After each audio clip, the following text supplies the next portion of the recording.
Europe's leaders gathered in Brussels, hidden by masks, chatting about Brexit.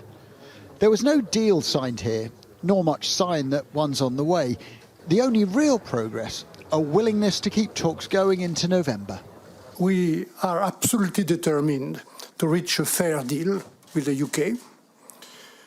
We will do everything we can, but not at any price.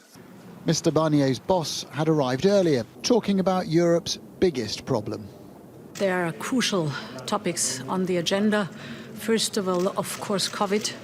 The situation is getting more and more worrisome, and strong action is needed.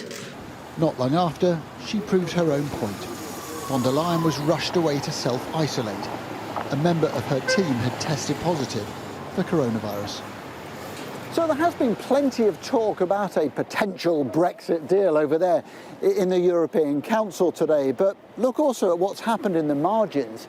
Emmanuel Macron saying that he wouldn't sacrifice his fishermen in pursuit of a Brexit deal, while Ursula von der Leyen has gone into self-isolation. Pretty symbolic evidence that European politicians are focused much more on COVID than they are on Brexit. So can a deal be done? The Dutch Prime Minister told me he was cautiously optimistic. I believe we all have an enormous interest of achieving a deal. Of course, Europe, but also the UK, both because of our economic situation, but as I said last time, also because of the geopolitical situation.